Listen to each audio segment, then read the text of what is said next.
Good morning from Vietnam, Jeff. Thanks a lot for spending your morning on a busy day of unpacking everything, packing everything to move to the to new place, right?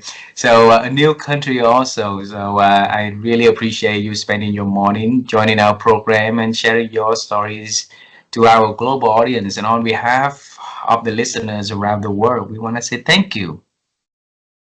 Well, thank you for the invitation, Ha, and I apologize for my somewhat unprofessional look today. We're in the middle of packing and chaos around us, but it's great to be here, and I'll be interested to have this conversation with you. I think in my work, conversations are central to what I do, what I believe in terms of leadership and work, yeah, and life, yeah.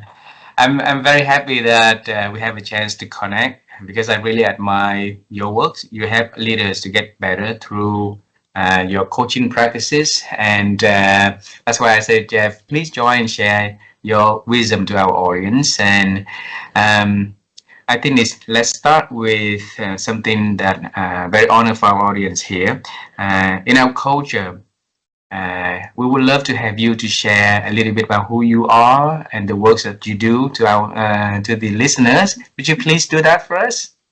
Of course, yeah. I've always been someone interested in education. I come from a part of Australia in the south, in Tasmania, and an island to the south part of Australia, and grew up in a small city and quite a restricted environment in many ways. But I was very fortunate to have a uncle and aunt who were very international. They were mathematics academics and were traveling the world and would open my eyes to different experiences and different ways of seeing things. And that kind of triggered my interest in going beyond being in Tasmania. Kind of my life has become a little bit more extended each year I go by. And, in education, I began in school teaching, but decided that was not my forte. Moved into government service and worked in a government broadcaster, the Special Broadcasting Service Australia, which is a multicultural broadcaster in 68 different languages, and I got to have a real interest in diversity and cultural different ways of seeing the world and different approaches to life. And then that extended to me going back to university and doing further research in psychology and then in cross-cultural management.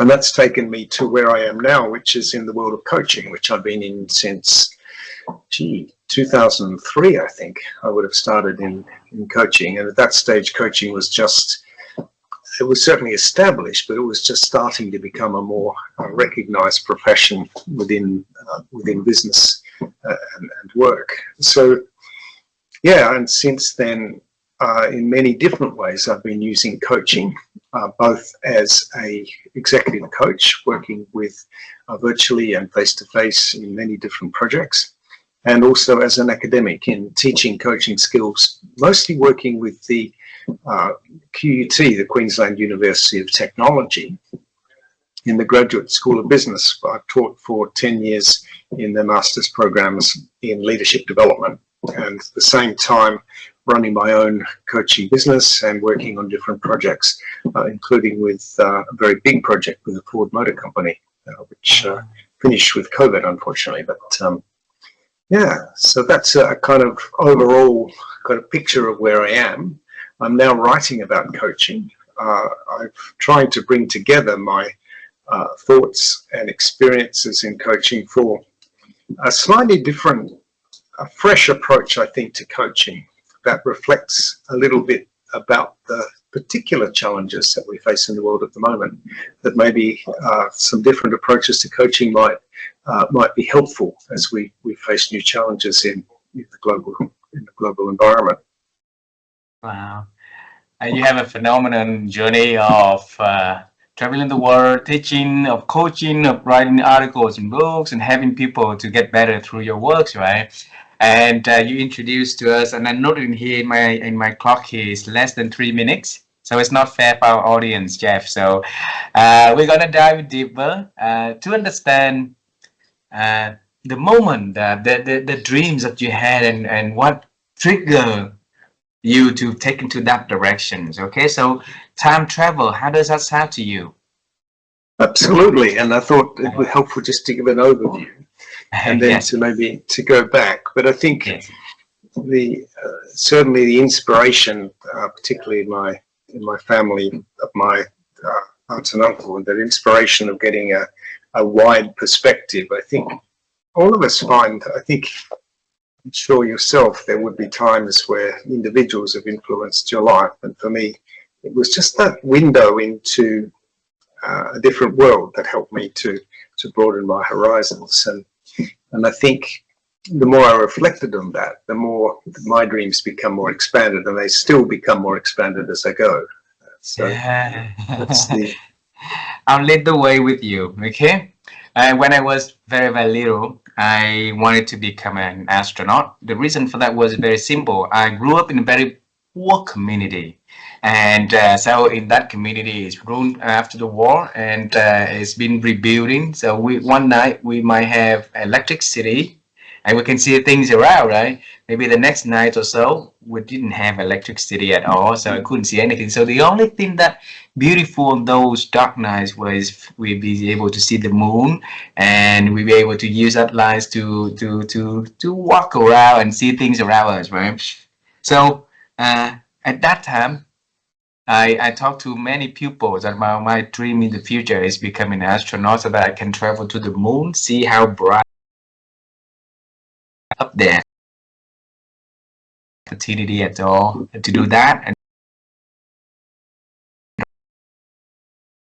and interviewed General Charlie Duke, who is the youngest man out of the 12 men ever walked on the travel to the moon on Apollo missions, right? So for you, yeah, what was your first dream about the work that you are going to offer to the world, Jeff? it was that. Yeah, I mean, I was always interested in history as a young academic and at university, and stories of the way people live, and just a rich interest in the way that different people live in different parts of the world. And but it never in up until I found coaching, I guess I didn't find a way that I fit with how I wanted to be. And I think I can almost remember, I don't think exactly the time. It was when I went back to education, back to tertiary study, and took it very seriously. I went back and studied psychology as an honours level at university. Did a thesis in the area of organisational psychology. I was really looking for a way to make a difference in organisations, because I was starting to realise that the core to flourishing is how people make sense of their values and their purpose, and how they connect with the world around them, and letting go of just hard goals of making money and achieving, to actually looking at meaning and purpose, and really an emotional relationship with your organization and with the people around you. So I was looking for a way of doing that, and I found, originally I thought organizational psychology was going to help me to find a place in that. But I found it very, the word is positivist, very much around measurement and around job design and around very hard organizational factors. And I just didn't feel that that was me. Mm. So I did finish the study, and I've got an advanced honours degree, and I'm thinking, I don't want to be a psychologist anymore. So I thought, I'm all dressed up with nowhere to go. And then I was in a bookshop in Sydney, waiting for a friend to go to a movie. It was across the road in Paddington in Sydney, for people who know Sydney. And the bookshop had a book on there called Coach Yourself by Dr. Tony Grant and Jane Green. And I picked the book up and started to read it. And I think I had about 10 minutes in the bookshop, and I straight away knew that I wanted to be a coach from that second, like within those few minutes. So I flicked the book over, and one of the authors, Jane Green, was in the UK, and Dr. Tony Grant was at the University of Sydney. So I thought, oh, this is easy. I'll go and see him. So I did. So I sat down with Tony and had a chat to him about what I wanted to do. And around that time, we were thinking, my partner and I were thinking of returning or going into Central America. My partner's family, he's originally from that region. And I wanted to travel and I wanted to do some research. And I thought about my work in broadcasting and intercultural broadcasting. So I put together a thesis idea for studying expatriate managers who were overseas in terms of cultural adjustment and how coaching might help them in terms of their work in adjusting and working in a new culture. So he said, yeah, I'll be a supervisor for that. So, all right, Tony, thank you. So then I tried to get that up through University of Sydney, but they weren't interested in doing it because it was too outside the field that they were looking at. So then I tried several other universities until eventually the Australian National University picked up the proposal. So I got 2 supervisors from the Australian National University and Dr. Tony Grant at the University of Sydney to be my supervisors. And my partner and I went to Canberra for 3 months and I did the proposal for the dissertation, and then we went and lived in El Salvador for 4 years. Wow. And, so in that 4 years, I had 15 different case studies of managers from overseas who were living and working in a very stressful environment in El Salvador, which at that stage was very, a lot of gangs, a lot of crime, poverty. And I was working in aid organizations, in embassies, in commercial companies, multinationals, of helping and working inside with managers to help them with the challenges that they were facing as people working in a pressured environment and crossing into different cultures. And that was my purpose in that, was to learn about coaching myself, because I'd done with Dr. Grant, I'd done his course in coaching. While I was in Canberra, I also travelled back and forth to Sydney to learn more about coaching through his course at the University of Sydney. So I started to build my knowledge of coaching through doing it and through studying inside the process of coaching, through transcribing the sessions and studying what was going on in the sessions and getting a far better feel for what was happening with the managers and how coaching might help them in terms of their challenges. So that was the kind of formative few years of doing my own acculturation and doing my own struggles of living and working in El Salvador. And I didn't speak and still don't speak great Spanish. I speak reasonable Spanish, but not at that stage, not good enough to work. And even now, it's not good enough to work, but good enough to have conversations. But so there was a very challenging time, but a very successful one in terms of the project, in terms of getting together a dissertation, and I got my doctoral studies completed in looking at these case studies and getting underneath the bonnet of coaching. For me to really, the dissertation was more literally about me learning about myself and about coaching.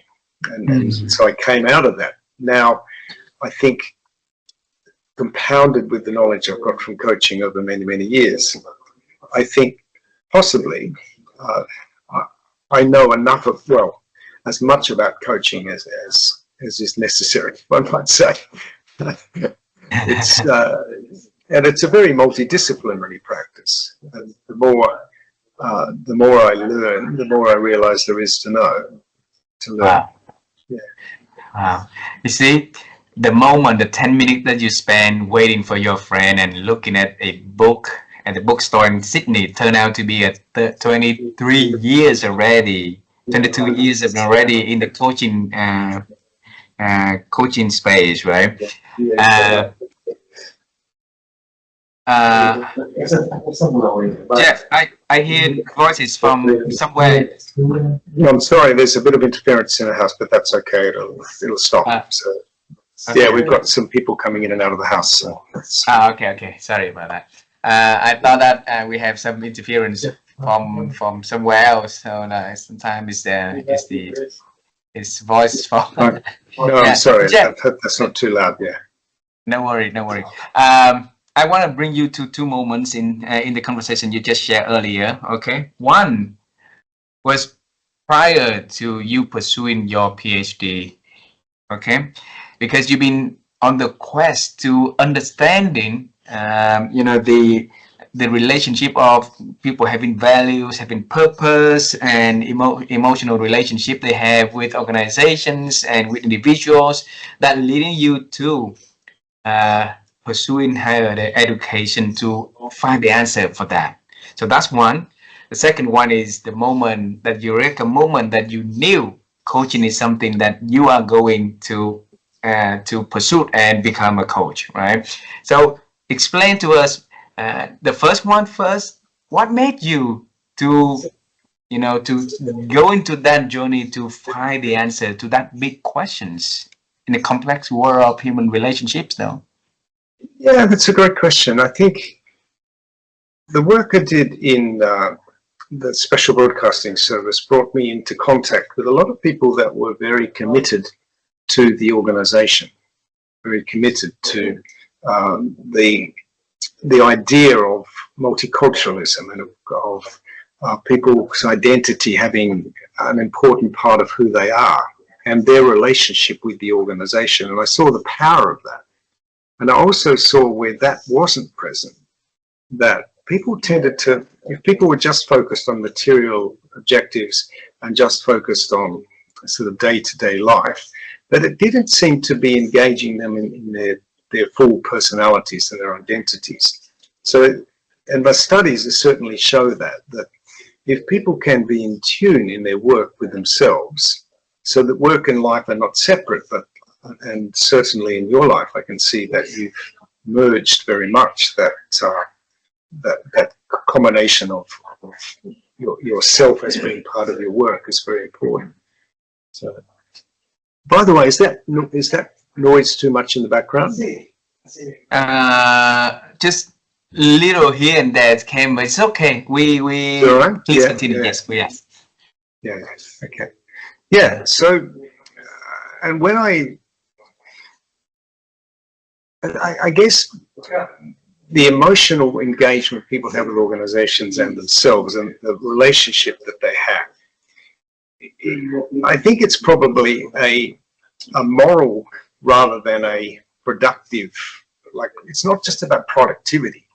And more recently in the study of happiness within the positive psychology movement, it's this meaning and purpose. How do we align our meaning and purpose with our values in order to give ourselves a sense of deep satisfaction in our lives? And what my life has been about is helping people align where they are with who they are, and of having organizations as much as possible helping people to make that alignment. And I really, unfortunately, if you're looking at a purely profit-driven capitalist approach to business, the trouble is too often we're rewarding people for behavior that does not align their values with the organization or does not align the values with a positive society. So I think what I'm doing in coaching now is questioning with people, what is the purpose of their lives? And is the work that they're doing actually aligned with that purpose? And often you find with executives, when you start having those conversations, that you start getting a different level of awareness, and people start to question some of their ways in which they're behaving within organizations. So it's kind of I use it carefully, but perhaps a slight Trojan horse approach to getting some conversations about meaning and purpose within the corporate environment, because it's easy to lose sight of people and lose sight of bigger questions of ethics and purpose in organizations if you're just going for the bottom line, if that's all you're thinking about.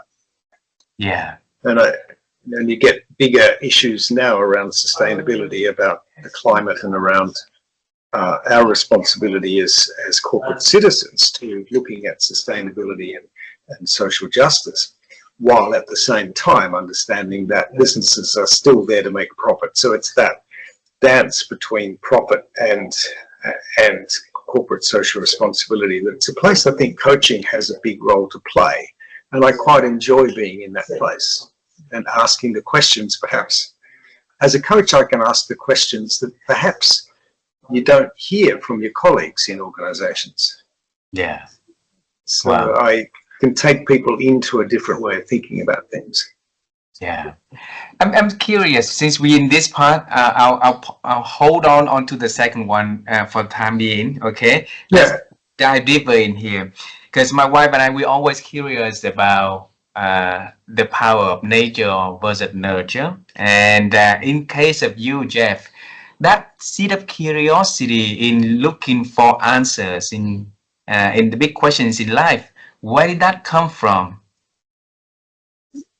I think it's just maturity. It's when, in my experiences in growing up and going through different, like in terms of lack of satisfaction in certain roles that I had in my work, and asking myself questions about really what I wanted to do. I think that really made a difference. So as I went through different experiences and different I guess disenchantment with work, like I thought I wanted to be a school teacher, and I thought I would be happy in my work in broadcasting, but there was something missing. So there was always a search for a different way of using my skills and my talents and my personality to make a difference. I like to make a difference, and I felt in these other roles that I wasn't making a difference, that this was not something, there was not a sense now when I do my work, and it's more than when I do my work, when I turn up and when I'm present, I like to think that the people I'm with are in some way having some kind of positive experience in being with me. And I think in coaching, that's an extension of that into the professional world, but it's still the same principle. How am I helping people to have a better life and a better experience by conversations with me? Wow. Wow. So now we take into the second part of the questions that I mentioned earlier. And in our Asian culture, we have some sayings. This is when the student is ready, the teacher appears, right? And you've been looking for the answer for long enough, and the law of the attraction law, it will bring you the answer. So I want to bring you to that bookstore in Sydney. Okay, because bookstore, you have so many different books in there. Yeah. What make you pick Coach Yourself out of the many other attracting books on the shelves? That's a lovely question. What was it? I do remember seeing, I don't think I have the book here. I think I've packed it away. I still have the book, but what made me see that? Just that very, it just said, coach yourself. And I thought, that's interesting. What does that mean? I think I was curious about the topic and this idea of a coach. Because normally, and I remember when I started, people, when I talked about coaching, they thought that I was a soccer coach, or they thought I was but this, at that stage, this term of the coach, because I'd done all the sports coaching as a teacher, I guess I was a coach, but I was just curious about this term coach, and coach yourself. In fact, the book was not about coach yourself. It was about coaching others. But even though it was about coaching yourself, and you could use the book to coach yourself, I never thought about it from that perspective. It was all around, and more and more coaching has become, and the writing that I'm doing at the moment is more and more around the systemic collective approach to coaching.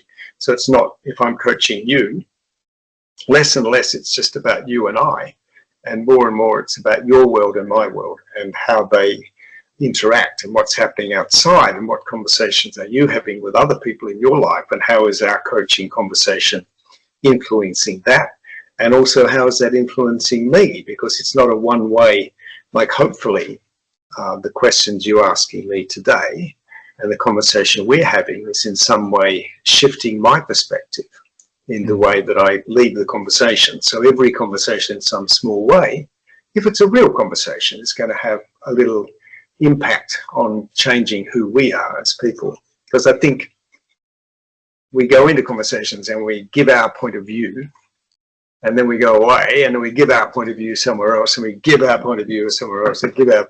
But I'm more interested as how am I different when I go around away from this conversation with you. Wow. I'm noticing the ship on the right. I'm wondering about the painting. Yeah, it's a gift from my dear friend. His name is Kwon, and I took him to Da Nang for a fishing trip. And when he came back, he draw that. He saw that drawing, and he sent over to Ho Chi Minh City where I live, and as a gift from a friend to a friend. So thanks for noticing that. I love the lights. I love the lights on the boat. Yeah. Did you like fishing beautiful. yourself? As a boy, like we used to fish in Tasmania, and the beautiful coastline of Tasmania, where if you got in a little dinghy, you could go out and catch fish and sit amongst the kelp beds and get fish. But now the kelp beds have gone and sold the fish, so it's very sad. And they've got professional salmon farming that's ruining the coastlines around Tasmania. So it's a sad thing. Let's see. Let's go back to the moment that you pick up the book, Coach Yourself, and you're curious about, Coach Yourself, what it was and what it's supposed to be, right? Then you said that within the minutes of reading, you knew that you are going to be a coach. So the word "new" is important. You know that that is something that you wanted to become, the answer that you've been fighting, that now is there. And there's many things happen in front of everybody's eyes every day. The books that we read, the news that we watch and stuff that could trigger us to become, to find the answers, or to become something, or something that we want to become. But people let it pass through in their life, right? So at that moment, tell us how did you know that coaching is the answer? Well, what was disappointing to me, I guess, because I just finished the year before, I'd finished my honours degree, and I started to attend conferences and give presentations at conferences in coaching, in psychology, sorry. And I looked at social psychology, organizational psychology, clinical psychology. And it was very, very scientific, but not very human, which is somewhat ironic, given that psychology is meant to be helping people. But I felt that coaching, when I read the book and started to look at what they were doing, and I remember part of the book, he was talking about the importance of talking to people about their vision, about what he talked about. He talked about a fuzzy vision of people, helping them to form some kind of sense of where their life is heading. I'm now writing a little bit about this idea of what's your voyage. So not what's your goal, but what's the voyage that you're envisaging for yourself in your life. And I thought that's a very exciting way of looking at things. It's also his philosophy in the book came from a solution-focused approach. So at that stage, positive psychology was relatively new as a way of thinking about people and change. But for him, the solution-focused question is what's possible. That's always the question. Not what's wrong, but what's possible. And that idea is right through his thinking all the time. Of what resources do we have? What strengths do we have? What possibilities are there? What's the vision for the future that we can do given what we've got, not what we don't have?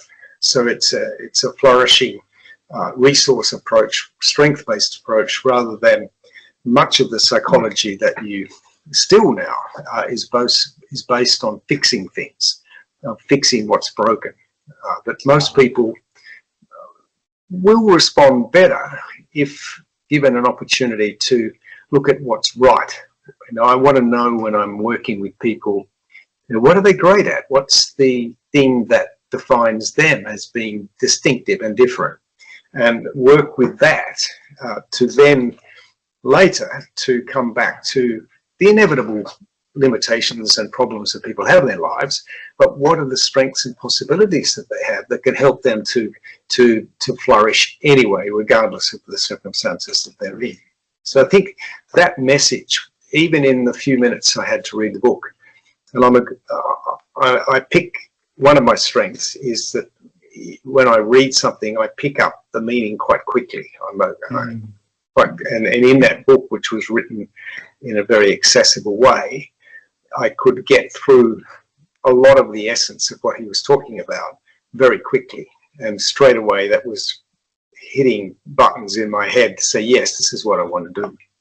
Wow. Because it was shedding some of the baggage of the professional psychology that I'd seen, which was swamped in statistics and swamped in problematic thinking and of limitations and disorder. So getting a new language of possibility was quite exciting. Wow. I think that not only that you understood back then about the idea, the principles that he wrote on the book, and I think that the author is Tony Grant and Jane Green, right? So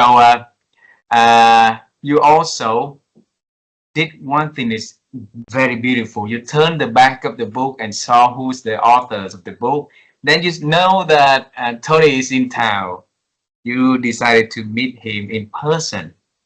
So to further the curiosity and the possibilities of, advancing in the knowledge of that you have with the book. And so you walk into his door, is the office. Tell us that experience that you had when you decided to meet Tony and how everything turned out. Well, he was an interesting character. Sadly, a couple of years ago, he passed away. But we remained over those years in contact, and he was a very pivotal figure in connecting me with a lot of different people and in inspiring me in my work. So when I met him, by trade, he was a builder. Like, he came, an English background, came to Australia as a builder and was working in building houses. And he said to me, Friday afternoon at 3 o'clock, everybody stopped work and he started to drink beers, as Australians do. And he said, I think I'll stay in Australia. But he went from being in construction through to doing a psychology degree and then setting up the coaching psychology unit at one of Australia's most traditional universities. So he's successful in getting into the field of psychology with a whole new branch of psychology, of coaching psychology, that really challenged the field. So when we talked about that, what I really loved about him was his professional, his provocative and very controversial approach to psychology. And I went to an event at Sydney University where he was presenting to the faculty, and they attacked him, basically, as this not being real psychology, this being very flimsy in terms of its evidence base. So I was very attracted by his countercultural approach. And all the time when you're talking to him, you're talking to someone that's on the edge all the time, of not being in the middle. And I think that's where I like to be myself. I think we connected on that level. And he said to me, as I was putting together the proposal for the PhD, he said, I was giving him all the reasons why I didn't think I could do it. And he stopped me and he said, well, how much do you really want to do it? Wow. And I didn't even answer the question. I just went and did it. So that was he with one short question, focused me in the moment on my passion to get this thing done. So, yeah. So 23 years in the coaching industry. What makes you love about this industry most? What do I love about the industry most? I just love doing coaching, really. I like the fact that the spark people get. Like I just came this morning from a meeting of coaches in Brisbane, just the local association for coaching. We had a breakfast to talk about what we got out of a recent global conference that was held in Brisbane on positive psychology.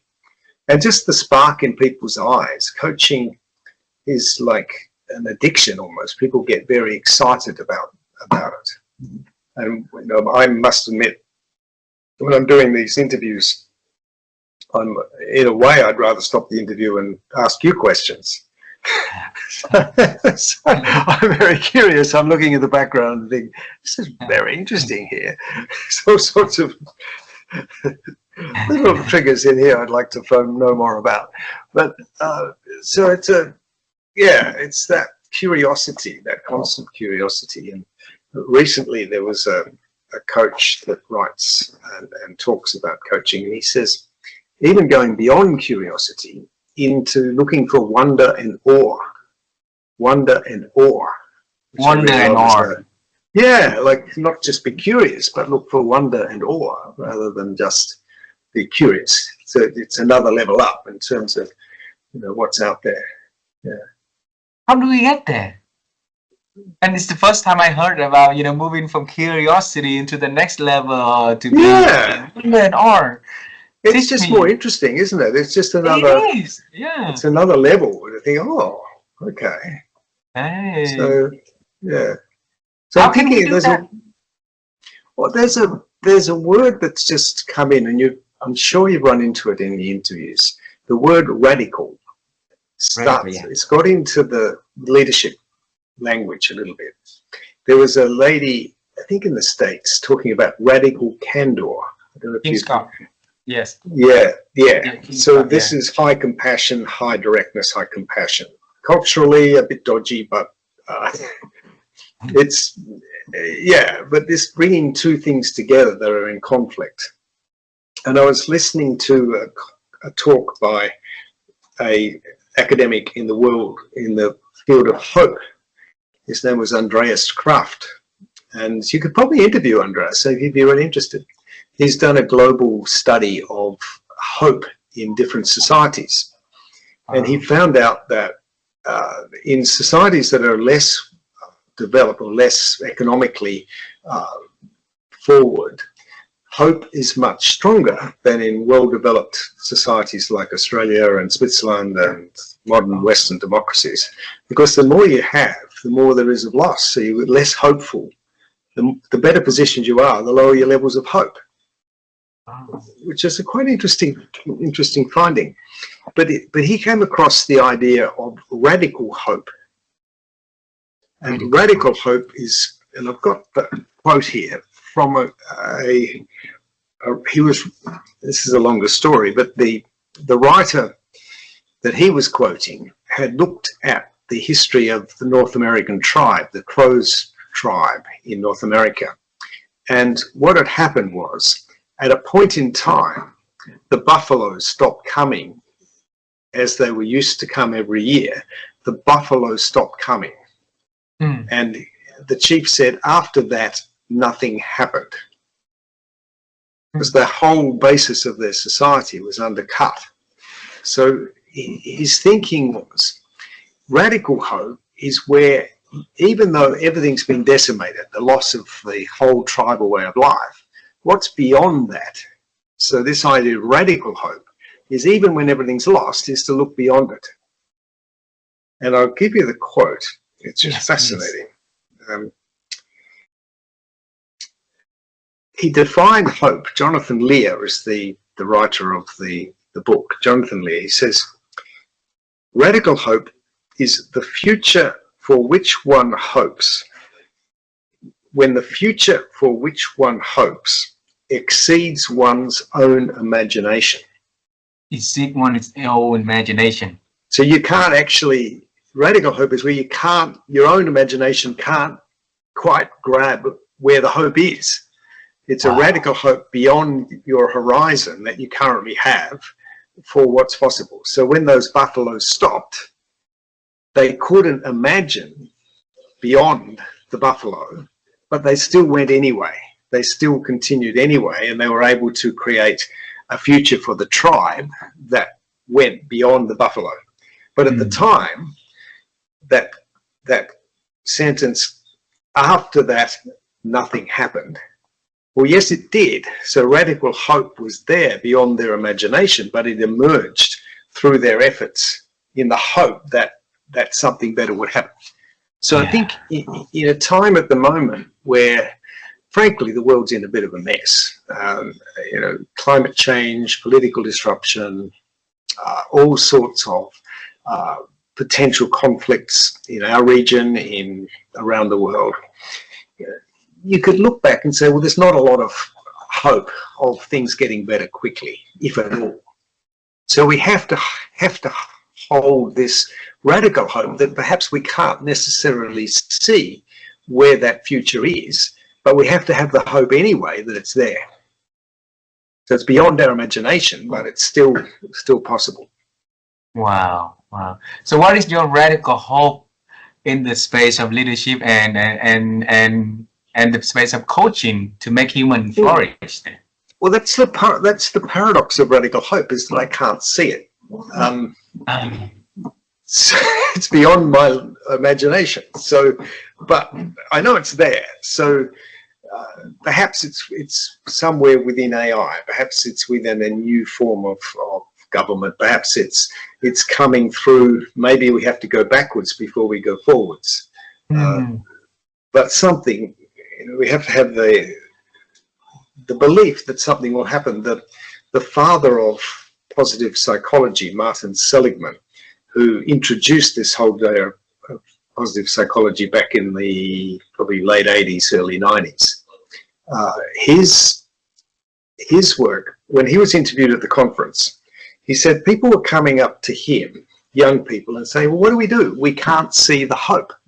We can't see, you know, climate change is taking us away. All of this geopolitical conflict is taking us away from seeing a future that's going to be okay. And he said, well, you've got a choice. You can be miserable and you can be negative and you can lie down and you can say things are hopeless and give up. That's a choice, and have a negative mindset. And you know the consequences of that is that you will be unhappy and that you will be less productive and have a less of a life than if you choose hope. So it may not be rational, but it's a choice that's a better choice than not having it. So it's a very, so that's, I think, where the space of radical hope sits. And I'm writing a bit now about radical success in coaching, where we go beyond. You know, when I was learning coaching, we learned about goal setting and SMART goals. You know, specific, measurable, attractive, realistic time frame, the SMART goals. Yes. Well, that's not radical success. I mean, having a voyage that's exciting, that's full of wonder and awe, that's more radical success. And what's that look like? Well, we don't know. It's beyond the imagination. It's radical hope. It's beyond the imagination of what our lives might look like if we open ourselves up to the wonder and awe. If we go for something that we can't necessarily see exactly what it's going to look like. Wow. Jeff, you gave me a dose of energy for today. And that's beyond my search for this. I'll tell you the story. A month ago, I was sitting in the couch here and trying to read a book, right? I couldn't read a book. And when I couldn't read something that I really, really love doing, I knew that something is not easy inside of me. And so I moved to another place in my house, trying to find the attention and then try to stay focused. And really, I couldn't do it again. So I knew that there was something that I need to find the answer. So I sat down and I took this same notebook and pens, right, and write down something in my head. And I came up with the idea that my whole life is a journey to exploring newness, right? So new territory, new place, new kind of job, meeting new people, finding the new insights that we can share to other. So I went out and I to the internet and I bought a domain called helloNEWNESS. So the Okay. principle, yeah, and the Yeah. principle, I when people ask me what do I want to do with helloNEWNESS, I say I don't know. I don't know yet. And I knew that newness is something that each of us, if we don't explore newness, then we become in like, in the, we let time flies in front of our eyes, right? But if we catch in time together with it and go with that, its speed, then we enjoy the world full of potential, full of possibilities. And I don't know what to do with that now, but, through what you just shared, it gave me hope. And, the radical success, what you mean, you say earlier, right? We don't know what we do, we just do it and just figure out what it is along the way. Maybe you and I can do something together with that helloNEWNESS platform. Yeah. Anything's Hey, possible. Anything's possible. So I think yeah. and that's what I'm writing about with the approach I'm talking about is I'm talking about the coaching vibe, VIBE, the coaching Mhm. vibe. It's and in the The coaching framework. question, yeah, the framework is it's basically it's a traditional coaching model, but it's in the middle of it. It's got Mm. energy, but it's an energy model. And what are the drivers of human energy? And that, as a coach, that's what I'm really interested in. And the two things that define the coaching vibe are the energy, and we get our energy through meaning and purpose and our values and hope. We must have hope. And also of the bringing together of conflicting ways of seeing the world. So this not taking one side or the other, but how do these things fit together? It's that paradoxical approach and very much Eastern thinking of the conflicting and interrelationship of opposites. So these are the things that drive coaching, and the context in which we are. The context is so important. The energy in the context in which the person is operating. And that's what this approach is all about. And the question that I really like to ask all the time, at any time, you can ask it for yourself, or you can ask it openly, as I might ask it now. What is the vibe here and now? So for you, like if we're asking the question, what is the vibe for you here and now? What is the vibe here and now for us? How would you describe Connecting. that? Yeah. I feel it connecting. I feel it's connecting the very deep level. I feel the enjoyment in this conversation. The energy is really, really high. I see the collaboration. I see the excitement of knowing you, of maybe on the other side, the curiosity, the excitement that you have of knowing me, and the background with many questions that you mentioned earlier, right? So I, I see all of these combining. wow. Yeah. And for me, I see that boat and I see the light on the boat and I see the boat heading out.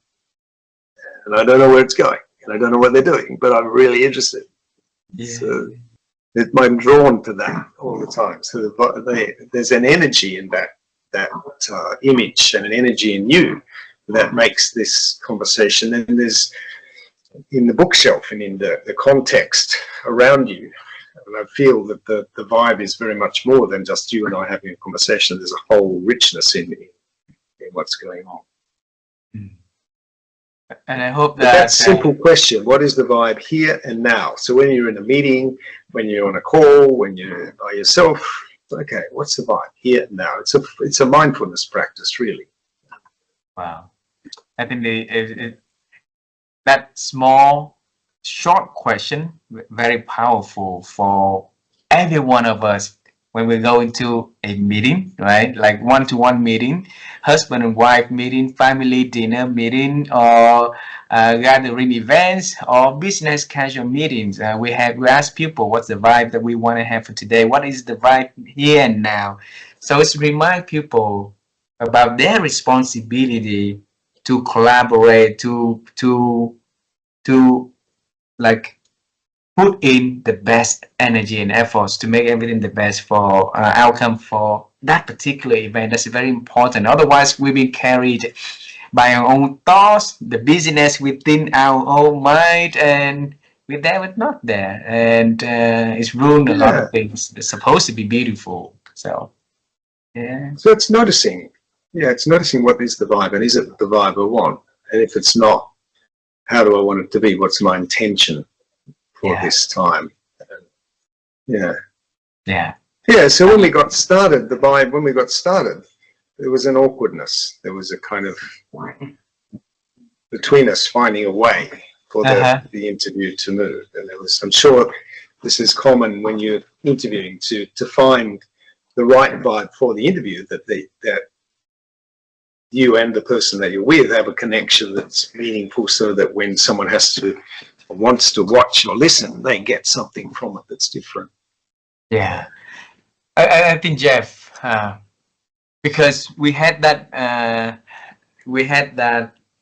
earlier, trying to find the vibe between you and I, and because we barely knew each other prior to this conversation. I know it's a beginning for a longer relationship that we could possibly build, right?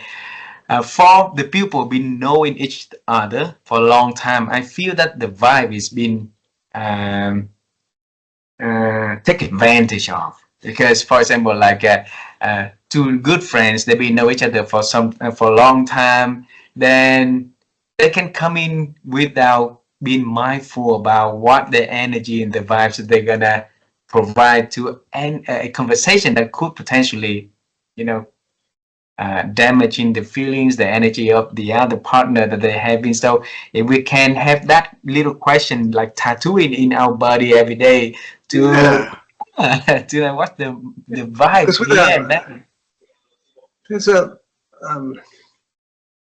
in relationships, I forget the quote, but in relationships, you don't, sometimes you miss the cues. You're so used to the way you are with someone that you miss often the nuances and the cues, and that little question about, okay, what's going on right here right now, and use the language vibe or use something else, but it's a check-in. How am I feeling? What seems to be happening here? What's going on around, and yeah. it's a Two feeling. last question. Two last question for this beautiful conversation, Jeff. Okay, and in this conversation, you mentioned the word thinking a lot, and I believe that your works, you've been helping people to improve their abilities to think. My wife and I, we've been on the quest to help people to improve their abilities to think, because we know that to us, we know that transformation starts from how we improve our ability to think. And there's no better way for us to help other people by asking, you know, like expert like you, expert who join our interviews and share the secret behind their thinking. So the big question for you is this: how have you been growing your ability to think over the years? It's constant exposure to an educational environment and new experiences. I came across what could be described as systems thinking. When I moved to QUT about 10 years ago, we had some of the best systems thinkers in the world come into the university and talk about more than how to do things and what's happening now, but that whole systemic thinking about interrelationships and complex adaptive systems. And this morning it came up in the coaching conversations as though it was new, but it's an area I've been working on for many, many years. I'm constantly thinking about interconnectedness. And I think that's where, in coaching, I think it's more than a one-to-one conversation. And I've certainly expanding my conversations, and one of the reasons I was really interested in talking with you is it's another connection, another way of seeing the world, another perspective to add to the way that I see things. And that's why I'm going to Panama, because I think in Brisbane I've enjoyed life here, but I'd like to get a fresh look at things and to expand my horizons a little bit. Wow. Just being open to new pathways, so trying new things. Yeah. Wow. So the last question, we're gonna travel time together, and this time we're gonna meet you and your partner in Panama, in El Salvador, right? El Salvador, and the time that you went there for research. Panama, yeah. Oh, yeah, sorry. Yeah. All right. And back then you went on a journey of searching for your program for your PhD, right? So you got yeah.